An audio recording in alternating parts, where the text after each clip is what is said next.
തിന്മയ്ക്കെതിരെ പോരാടാനുള്ള ഒരു വലിയ ആയുധം. അതിനെക്കുറിച്ചാണ് നമ്മൾ ഇന്ന് രാത്രി ചിന്തിക്കാൻ പോകുന്നത്. പ്രിയപ്പെട്ട സഹോദരങ്ങളെ, നമുക്ക് എല്ലാ ദിവസവും ഇഷ്ടം പോലെ പ്രലോഭനങ്ങൾ വരാറുണ്ട്. തിന്മ നമ്മളെ കടന്നാക്രമിക്കാറുണ്ട്. പിശാച് ചിലപ്പോൾ നമ്മളിങ്ങനെ ബുദ്ധിമുട്ടിക്കാറുണ്ട്. നമ്മൾ ഓരോ ദിവസവും ഓരോ പ്രശ്നങ്ങളെയൊക്കെ അതിജീവിക്കാൻ വേണ്ടി പരിശ്രമിച്ചുകൊണ്ടിരിക്കുമ്പോൾ നമുക്ക് മനസ്സിലാകുന്നുണ്ട്, ചിലതൊക്കെ ദുഷ്ടപിശാചിന്റെ വലിയ ക്രൂരമായ ആക്രമണങ്ങൾ നടക്കാറുണ്ട്. അവൻ നമ്മളെ ബുദ്ധിമുട്ടിക്കാൻ വേണ്ടി ശ്രമിക്കാറുണ്ട്. നമ്മൾ മര്യാദയ്ക്ക് ജോലി ചെയ്ത് കുടുംബമൊക്കെ നോക്കി ശുശ്രൂഷയൊക്കെ ചെയ്ത് നന്നായിട്ട് പോകാൻ ആഗ്രഹിക്കുന്നു. പക്ഷേ ഈ തിന്മ നമുക്കെതിരെ ഇങ്ങനെ വലിയൊരു പോരാട്ടത്തിലാണ്. അപ്പോൾ ആ തിന്മയെ തിരിച്ചടിക്കാൻ, നമ്മളെ ബുദ്ധിമുട്ടിക്കുന്ന എത്ര ക്രൂരമായ പൈശാചിക ആക്രമണങ്ങളാണേലും അതിനെ ചെറുക്കാൻ വേണ്ട ഒരു വലിയ ആയുധത്തെക്കുറിച്ചാണ് നമ്മൾ ഇന്ന് രാത്രിയിൽ ചിന്തിക്കാൻ വേണ്ടി പോകുന്നത്. രണ്ട് മൂന്ന് വചനങ്ങളൊന്ന് പറയും. ആ വചനങ്ങൾ നിങ്ങൾ പഠിക്കുക, പ്രാർത്ഥിക്കുക, വായിക്കുക. മാത്രമല്ല, ഇതുപയോഗിച്ച് സാത്താനെതിരെ, തിന്മയ്ക്കെതിരെ നിങ്ങൾ പടവെട്ടുക തന്നെ ചെയ്യണം. എല്ലാവർക്കും ഉണ്ടാവും, എനിക്കും നിങ്ങൾക്കൊക്കെ പൈശാചിക ആക്രമണങ്ങൾ വരും, നമ്മളെ ബുദ്ധിമുട്ടിക്കും. നമുക്ക് ചിലതിന് ഉത്തരം കിട്ടില്ല. ഇതെന്താ ഇങ്ങനെ പ്രശ്നങ്ങൾ ഒന്നിനു പുറകെ ഒന്നായിട്ട് ഈ സങ്കടങ്ങൾ വരുന്നത്? എത്ര പ്രാർത്ഥിച്ചിട്ടും എന്താ ഈ കാര്യത്തിൽ ഒരു ഓപ്പണിംഗ് കിട്ടാത്തത്? ഇങ്ങനെയൊക്കെ കൺഫ്യൂസ്ഡ് ആയിട്ട് നിൽക്കുന്നുണ്ടെങ്കിൽ തീർച്ചയായിട്ടും തിന്മയ്ക്കെതിരെ നമ്മൾ പടവെട്ടേണ്ട സമയം അതിക്രമിച്ചു കഴിഞ്ഞു. പ്രിയപ്പെട്ട സ്വരങ്ങളെ, ഓരോ രാത്രിയിലും നമ്മളിങ്ങനെ വചനങ്ങൾ കേൾക്കുമ്പോൾ ആ കേൾക്കുന്ന വചനങ്ങളെല്ലാം തിന്മയ്ക്കെതിരെ, സാത്താനെതിരെ ഒരു ആയുധമായിട്ട് നമ്മൾ ഉപയോഗിക്കണം. ഇന്ന് പ്രത്യേകിച്ച് നമ്മൾ പറയാൻ പോകുന്നത് സാത്താന്റെ എല്ലാ ആക്രമണങ്ങളെയും, അവൻ നമ്മളെ ബുദ്ധിമുട്ടിക്കുന്ന എല്ലാ കാര്യങ്ങൾക്കെതിരെയും നമുക്ക് പോരാടാനുള്ള വലിയൊരു ആയുധത്തെക്കുറിച്ചാണ്. അത് വചനത്തിന്റെ അടിസ്ഥാനത്തിൽ നമ്മൾ ചിന്തിക്കാൻ പോവാണ്. വിശുദ്ധ ഗ്രന്ഥത്തിലെ ഏറ്റവും അവസാനത്തെ പുസ്തകം വെളിപാട് പുസ്തകം നമുക്ക് എടുക്കണം. അതിന്റെ 12-ാമത്തെ അധ്യായം, സ്ത്രീയും ഉഗ്രസർപ്പവും എന്ന് പറഞ്ഞുള്ള ഒരു എപ്പിസോഡാണ്. തിന്മയ്ക്കെതിരെയുള്ള ഒരു പോരാട്ടത്തെക്കുറിച്ച് പറഞ്ഞു തരുന്ന ഒരു പ്രത്യേക വിശുദ്ധ ഗ്രന്ഥത്തിലെ ഭാഗമാണ്.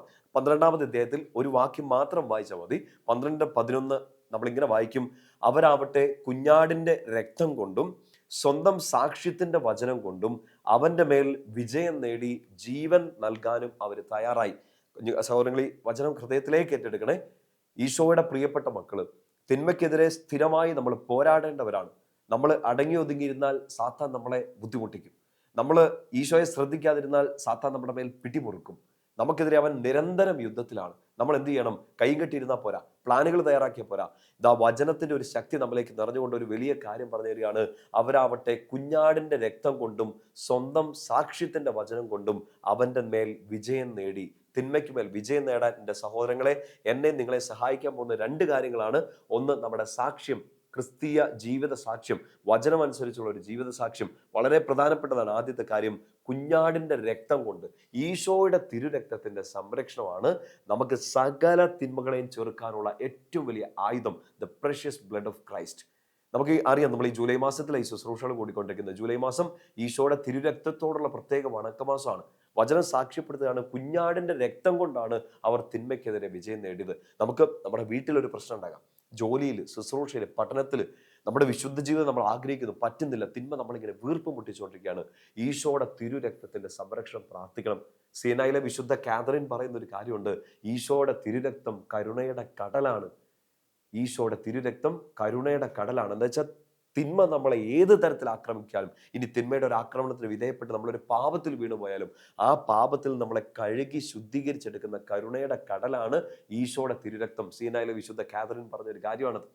വിശുദ്ധ ഫൗസ്റ്റീനാമയുടെ ഡയറിയിൽ, കരുണയുടെ ഒരു വലിയ നിധിയാണല്ലോ അത്. വിശുദ്ധ ഫൗസ്റ്റീനാമയുടെ ഡയറിയിൽ 84-ാമത്തെ പാരഗ്രാഫിൽ നമ്മളിങ്ങനെ പ്രാർത്ഥിക്കുന്നില്ലേ: ഈശോയുടെ തിരുവിലാവിൽ നിന്ന് ഞങ്ങൾക്ക് കാരുണ്യ സ്രോതസ്സായി ഒഴുകിയിറങ്ങിയ തിരുരക്തമേ, തിരുജലമേ, ഞങ്ങൾ അങ്ങിൽ ശരണപ്പെടുന്നു. എന്ന് വെച്ചാൽ നമ്മൾ തോറ്റുപോകുന്ന സാഹചര്യങ്ങളുണ്ട്.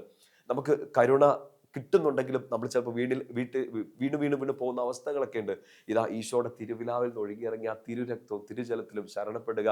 അത് സകല തിന്മകളെയും ചെറുക്കാൻ നിങ്ങൾക്ക് ഒരായുധമായിട്ട് ഭവിക്കും. നമ്മുടെ പ്രിയപ്പെട്ട പത്രോസ്ലീഹ പറയുന്ന ഒരു കാര്യമുണ്ട്: നമ്മുടെ ജീവിതം ഈശോ രക്തം കൊടുത്ത് മേടിച്ചെടുത്ത വിലയുള്ള ഒരു ജീവിതം എന്ന് പറഞ്ഞു തരുന്നുണ്ട്. പത്രോസ്ലീഹയുടെ 1-ാമത്തെ ലേഖനത്തിൽ 1-ാമത്തെ അധ്യായം അതിന്റെ 18-19 വാക്യങ്ങൾ നമ്മളിങ്ങനെ വചനം വായിക്കുക: പിതാക്കന്മാരിൽ നിന്ന് നിങ്ങൾക്ക് ലഭിച്ച വ്യർത്ഥമായ ജീവിത രീതിയിൽ നിന്ന് നിങ്ങൾ വീണ്ടെടുക്കപ്പെട്ടത് നശ്വരമായ വെള്ളിയോ സ്വർണമോ കൊണ്ടല്ല എന്ന് നിങ്ങൾ അറിയുക. കറയോ കളങ്കമോ ഇല്ലാത്ത കുഞ്ഞാടിൻ്റേത് പോലെയുള്ള ക്രിസ്തുവിന്റെ രക്തം കൊണ്ടാണ് നിങ്ങൾ വിലയ്ക്ക് വാങ്ങപ്പെട്ടത്. നോക്ക്, നിന്റെ ജീവിതത്തിന്റെ വില എന്താന്ന് ചോദിച്ചാൽ, നമ്മളിപ്പം പറയില്ലേ, ഈശോയെ ഒന്നിനും കൊള്ളത്തില്ലാത്തൊരു ജീവിതം, എന്തിനായിരുന്നു ഈ ജീവിതം എന്നൊക്കെ ചോദിക്കും. തിന്മ നമ്മുടെ ഉള്ളിൽ അങ്ങനത്തെ ഒരു പ്രലോഭനം തരും, നിരാശ കൊണ്ട് തരും. നിന്നെ കൊണ്ട് കൊള്ളത്തില്ലെന്ന് പറയും, നിന്നെ കൊണ്ട് എന്തെങ്കിലും ഉപകാരം ഉണ്ടോ എന്ന് ചോദിക്കും. നോ, ആ ചോദ്യങ്ങൾക്ക് നമ്മൾ ഉത്തരം പിശാചിന് കൊടുക്കേണ്ടതില്ല. നമ്മൾ നമ്മളോട് തന്നെ ഉത്തരം കൊടുക്കണം. ഈ ലോകത്തിന്റെ മുമ്പിൽ എത്ര വിലകെട്ടവനെന്ന് ഞാൻ വിധിക്കപ്പെട്ടാലും കൊള്ളത്തില്ല എന്ന് നാട്ടുകാരും വീട്ടുകാരും സ്വന്തക്കാരും പറഞ്ഞാൽ, ഇനി എൻ്റെ ഉള്ളിൽ തന്നെ തിന്മ അങ്ങനെ ഒരു ചിന്ത കൊണ്ടെത്താൻ തന്നെ പരാജയപ്പെടുത്താൻ ശ്രമിച്ചാലും ഐ ഹാവ് എ വാല്യൂ. ഒരിക്കലും വില നിർണ്ണയിക്കാൻ പറ്റാത്തത്ര വലിയൊരു അമൂല്യ നിധിയാണ് എൻ്റെ ജീവിതം. കാരണം എങ്ങനെയാ വില കൊടുത്ത് മേടിച്ചത്? ഈശോ സ്വന്തം രക്തം കൊടുത്ത് വില കൊടുത്ത് മേടിച്ചാണ് എന്നെ. സോ എൻ്റെ ജീവിതത്തിന്റെ വാല്യൂ എന്നാന്ന് വെച്ചാൽ ഈശോയുടെ തിരുരക്തത്തിന്റെ വിലയാണ് എൻ്റെ ജീവിതം. ഈശോ സ്വന്തം രക്തം ചിന്തി പീഡകൾ സഹിച്ച് മേടിച്ചെടുത്ത പിടിച്ചെടുത്ത ഒരു ജീവിതമാണ് എൻ്റെത്. അത് വെറുതെ കളയാനൊന്നും പറ്റത്തില്ല. അത് വാല്യൂ ഇല്ലാത്തതല്ല. അത് ലോകം എന്ത് പറഞ്ഞാലും തളർന്നു പോകാനുള്ള ഒരു ജീവിതമല്ല. പിശാച് എന്നാ ശ്രമിച്ചാലും തകർത്ത് കളയാനുള്ള ഒരു ജീവിതമല്ല.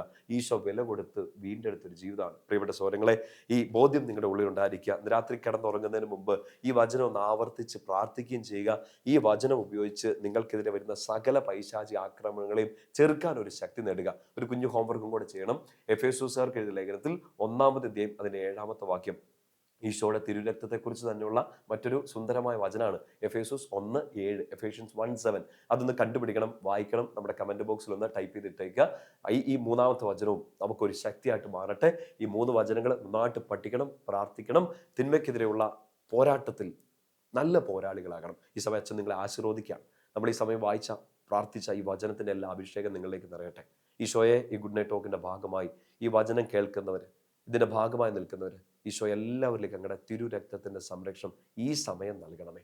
ഏതെങ്കിലും തരത്തിലുള്ള പൈശാചിക ആക്രമണങ്ങൾക്ക് ഇവർ വിധേയമായിട്ടുണ്ടെങ്കിൽ, കർത്താവെ, സാത്താന്റെ ആക്രമണങ്ങളാൽ സങ്കടപ്പെട്ട് നിൽക്കുകയാണെങ്കിൽ ഈ സമയം അങ്ങയുടെ തിരുരക്തം ഒഴിച്ച് ആ പ്രശ്നങ്ങളെല്ലാം അങ്ങ് നിർവീര്യമാക്കി തരണമേ.